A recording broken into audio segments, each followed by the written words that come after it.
today I'm going to tell you some basic simple tips to become a successful fashion designer.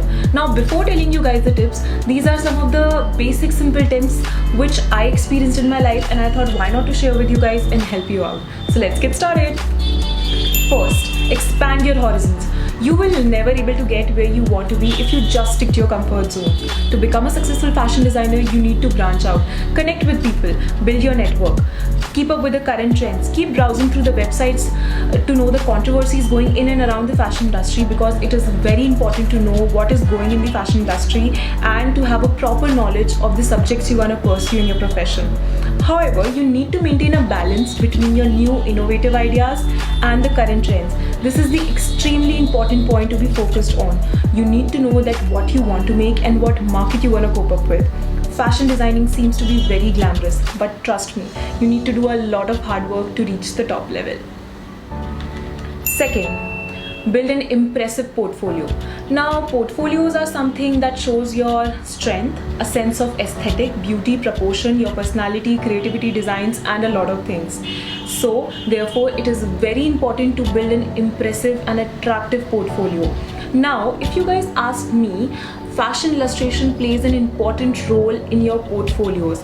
Not because that I am an illustrator and I teach illustration, it's because that you're gonna showcase your designs, your creativity in a form of illustrations in your portfolio. So make sure that you have a proper knowledge of balance, proportion, rendering skills, various colors, markers, and a lot of things. And for that, go for art training, seminars, online workshops, and gain as much knowledge as you can.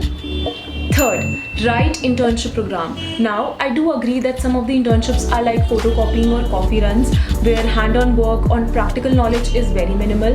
But trust me, you get an amazing opportunity to connect with people, to ask your colleagues to know about the various opportunities in this fashion industry. But it's absolutely okay if you have an opportunity to work with a startup brand or a small company. You may not get a wide variety of network on a beautiful platter, but trust me, you get to know that how to build and maintain a relationship with the client, which is very important in this industry. Fourth, last but not the least, but this is very important, be patient and do not quit. Fashion design career is not built overnight. It is not possible to build it overnight, and for that you have to put a lot of effort, money, energy, time, and a lot of things. So make sure that you keep doing that. Always remember, success is a series of small things, and just keep doing those small things, and I'm sure that success will gonna come in your way and you will find wide varieties of opportunities. So guys, keep working on, do not quit, and I'm sure that if you guys believe in yourself, you guys can do anything. So all the best, and I love you. Bye.